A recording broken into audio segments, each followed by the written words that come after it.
Welcome back to another episode of the Cellcast presents Untangling Kingdom Hearts.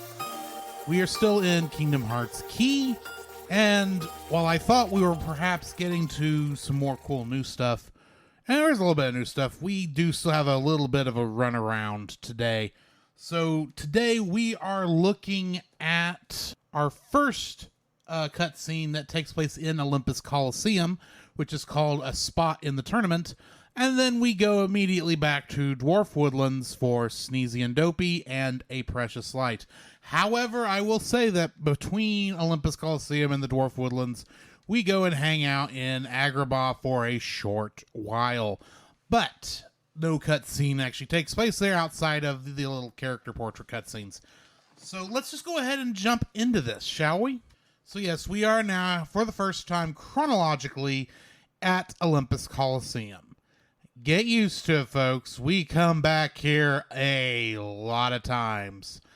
But this first time, it is with Key Player. As he walks up to the, what do you call that? The vestibule?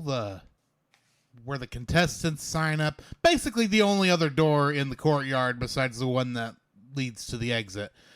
We hear a voice from inside the building say, it says it's about time, and entry's going to close any minute now. It is Philoctetes, a.k.a. Phil, a.k.a. unfortunately not Danny DeVito. Of course, there's no voices in this game, so they do their best to try and do Danny DeVito from that but in future games, which we'll get to, but it never quite gets there. Anyway, he's confused just for Hercules and says, well, there ain't no place for kids. This place is for kids. So go on, shoo, get out of here.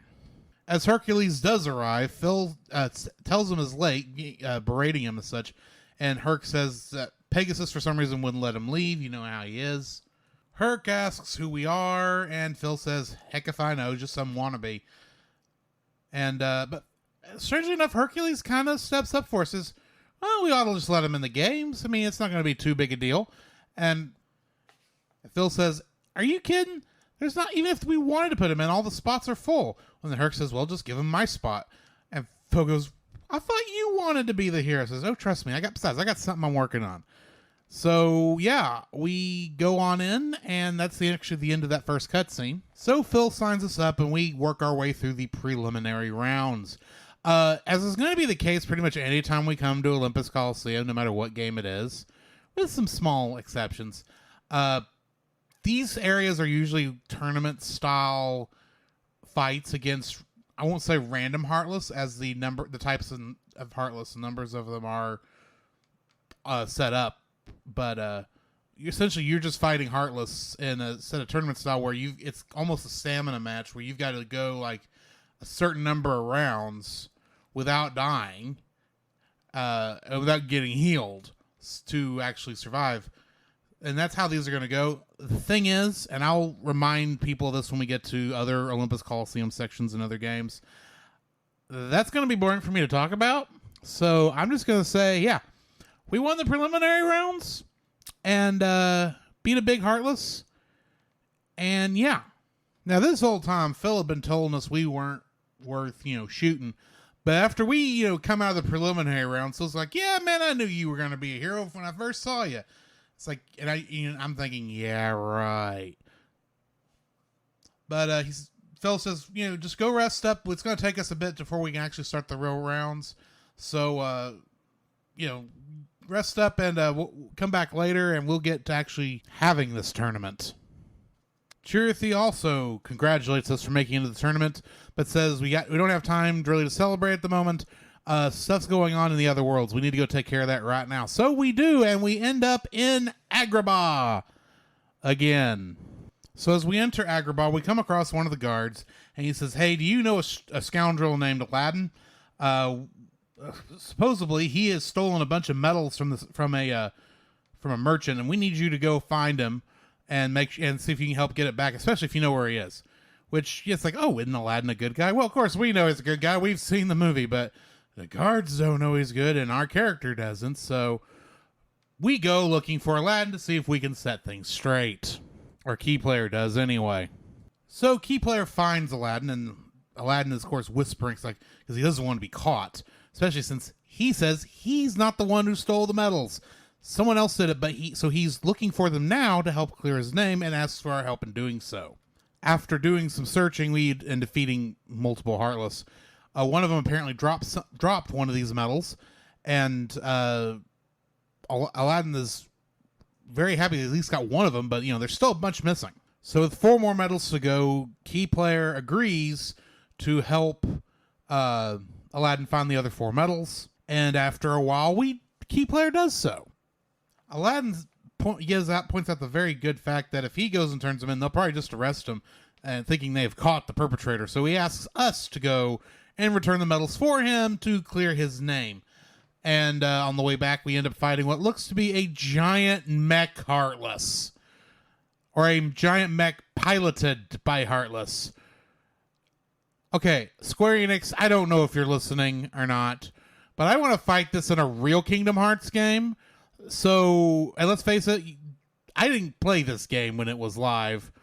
I'm just watching somebody else's playthrough. So if you could, Square Enix, do me a real big favor. Find a way to port this game in a much more easily consumable state to other consoles. And, let us play this game so we can actually see what's going on. And plus, because here's the thing. I am watching somebody else's Let's Play, but he has edited a lot of this too. So there might be some miniature things. I don't think it's that big a deal, but the fact that this game is killed pretty much and it's not playable anymore, and the only way you can experience the story is to watch cutscenes that don't even include all of the story, is annoying to me. But that is beside the point. Let's continue. So we deliver the medals back to the guard, clear Aladdin's name, but the guard is still not trustworthy of Aladdin for obvious reasons, especially since I'm figuring this is before the movie Aladdin takes place. So, yeah, especially since this is the guard that is chasing Aladdin throughout most of Aladdin's song. Is it One Jump? Is that the name of it? I can't remember the name of the songs. It's been a while. But, yeah, Chirothy then pops up and says, "All's well that ends well. Hey, let's go on another adventure in another world." And so we open a portal to another world, and we go back to Dwarf Woodlands. So we get back to Dwarf Woodlands, and Chirothy says, "Looks like everyone's at the mine. Why don't you go and talk to him?" So Key Player does so. We come across Grumpy, and he says, "What are you doing here again? Well, if you're going to cause this much trouble, why don't you? I bet you won't see the others. There's apparently some big monster. Why don't you go give a whack at it, see if you can take him out?" And it is here that we run into the second cutscene at 8 minutes into this recording, where called Dopey and Sneezy, and we finally find the last 2 of the 7 dwarves. As we enter the scene, or as Key Player enters the scene, I should say, Sneezy is getting ready to, sneeze. Dopey holds his finger up under Sneezy's nose, to keep him from actually sneezing. As soon as Dopey thinks that the danger is past, he lets go, he lowers it, and Sneezy then sneezes. A very powerful sneeze that actually pushes Key Player back a little bit. At which point, Grumpy runs in and says, "What are you 2 doing in here? Now, don't worry, I ain't mad at you, but everybody's waiting for you. You better get on over there and see what they want. And Sneezy, better quit sneezing while you're here, because this ground is a little too shaky for that sort of thing." And as we get ready to leave, Chirothy pops in and says, "Okay, we are on the right track, but because there is something dangerous about to go down, I can just tell. One of the precious lights is about to be consumed by darkness." Now, let's put 2 and 2 together here. No, actually, no, we're not going to. But I think you can kind of guess that, in a world based on Snow White and the 7 Dwarfs, and we found the 7 Dwarfs, that leaves one character who could possibly be the light. Let's see if I'm right. As Key Player goes around fighting some more Heartless, he eventually comes upon a young maiden in a yellow dress with a blue top, black hair with a red bow, and yeah, it's the Snow White we saw from earlier, but actually dressed in her more traditionally known princess garb.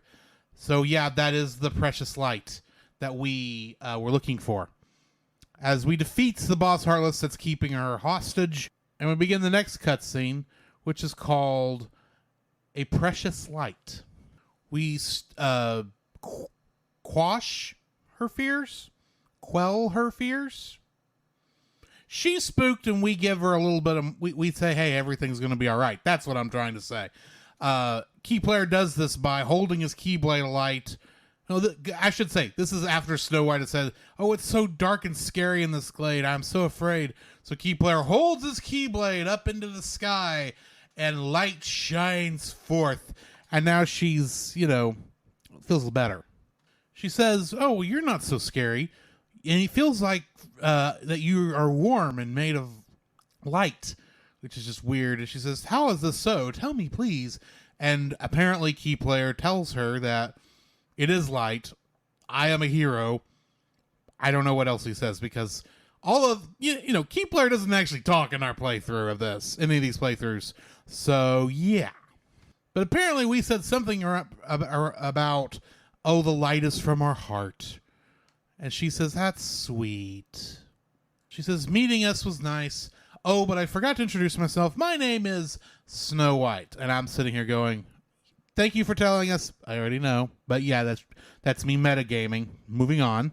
She says she mustn't stay. It's too dangerous here. I got to go. See ya. And then she runs off. And that's where we're going to put an end to it tonight, folks. So far, I mean, this is a little bit of a weird episode, I say, knowing that like nearly every episode up to this point has kind of felt like this, where it seems like it's 3 cutscenes that are jumbled together and have no bearing on each other. We jump from world to world to world so quickly. I have to wonder if we were actually playing the game and we were playing all 160 missions that it took to get to where we are now from the beginning of the game, according to Dan on the Playframe playthrough. And that's apparently only a 1/6 of the game, which scares me to death, but beside the point. I do have to wonder if in those instances the time spent in each world feels more balanced. I'm not 100% sure if that would be the case, but I kind of would hope it would feel that way. However, that's not the point. We are at least finally, at least with the Snow White story, moving that forward past what feels like filler, now that we've collected all 7 dwarves and Snow White's involved in the story again. So it will be curious what happens when we get back to there, I believe, next episode. And yeah, I'm looking at it right now. The next episodes do take place in Dwarf Woodlands. It's a number of episodes, actually, a number of cutscenes, actually. It's 2 cutscenes. I'm looking at it. One of them involving Bashful. Another one is called A Monster. And that may be where I end that one, because then we spend some more time in Daybreak Town before we then go back to Dwarf Woodlands, which at least down here when we come back to Dwarf Woodlands, it does look like, heck, it looks like we're going through a bunch of that story in a hurry. But yeah, join me next time for that. In the meantime, this is Drew, and I'll catch you in the next frame. The Cellcast is a member of the Pop Americana and Culture Box media networks. For more information about shows in those networks, please check the links in the description. The Cellcast presents Untangling Kingdom Hearts as a production of the Cellcast podcast. You can follow us on Twitter at cast_cell, on Facebook at the Cellcast, on Twitch at the Cellcast Gaming, and you can email us at thecellcastpodcast@gmail.com or visit us on our webpage at thecellcast.podbean.com. Our theme music is Trinity by Tyler Spirian and is a remix of the song Dearly Beloved by Yoko Shimomura from the franchise Kingdom Hearts. The Cellcast podcast has no affiliation with Square Enix, Disney, or for that matter anyone else connected to the Kingdom Hearts franchise. The Cellcast Presents Untangling Kingdom Hearts is a fan production and no copyright infringement is intended or implied. Kingdom Hearts is owned by both Disney and Square Enix. This podcast also is not intended to be a replacement for playing the games. Please go and play them yourself.